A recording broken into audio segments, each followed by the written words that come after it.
French Revolution by Kyla and Grace.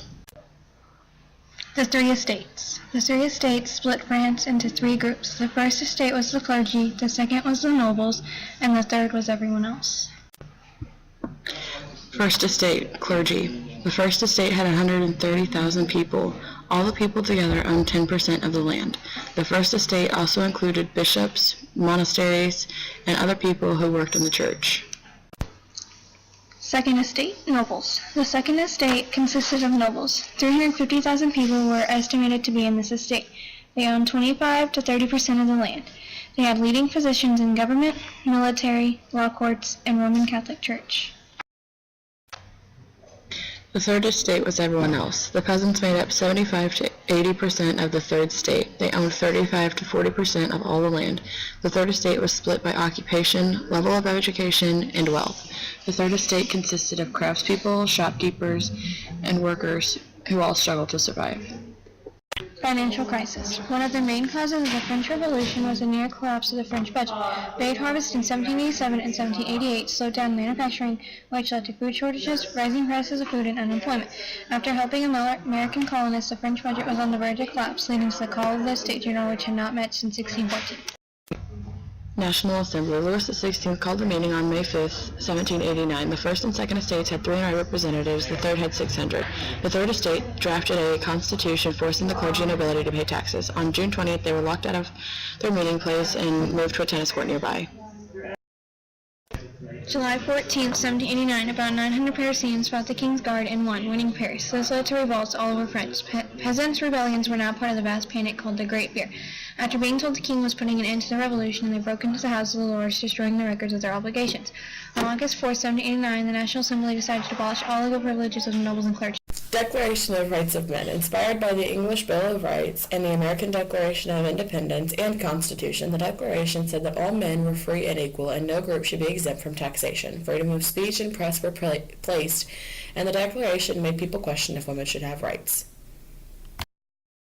King concedes. King Louis XVI refused to accept the National Assembly's demands. On October 5th, thousands of Parisian women bombarded King Louis XVI with broomsticks, lances, pitchforks, swords, pistols, and muskets, complaining their children were starving because there was no bread. This event forced Louis to accept the new demands. On October 6th, King Louis and his family went to Paris, bringing wagon loads of flour only to Church reforms. In order to increase state revenues, the National Assembly sold church lands. Eventually, the church was brought under control of the state. A law was passed that said bishops and priests were elected by the people and not the Pope. The state agreed by salaries of bishops and priests. This led to the Catholics becoming enemies of the Revolution. New Constitution. Created in 1791, the new Constitution set up a limited monarchy. Only men over 25 who paid a certain amount of taxes could vote. Local governments were put in charge of taxing. The king disliked the new government's regulations of the church and his loss of absolute power. In June of 1791, the royal family attempted to flee France in disguise, but were recognized and captured and brought back to Paris. War with Austria. The rulers of Austria and Prussia threatened to use force to restore Louis XVI to full power. Fearing the threat of attack, the Legislative Assembly decided to strike first, declaring war on Austria in the spring of 1792. The French suffered badly in the initial fighting, and frantic search for scapegoats began. Rise of the Paris Commune. In the spring of 1792, Paris radicals decided the fate of the revolution and declared themselves a commune, organized an attack on the rurals and the Legislative Assembly.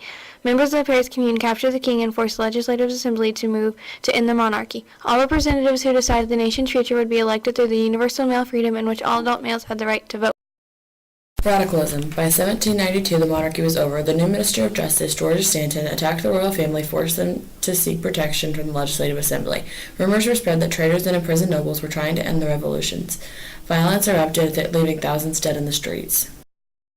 Terror. For roughly a year, the Committee of Public Safety took control of the government. To protect France from domestic threats, the Reign of Terror policy was adopted. In order to crush the rebellion, 40,000 people were killed under the Reign of Terror, 16,000 by the guillotine. 50% of people were clergy members and nobles. The rest were third estate members. Reign of Terror ended in 1794. Revolutionary Army. By 1794, the French had raised a huge army up to 1 million soldiers.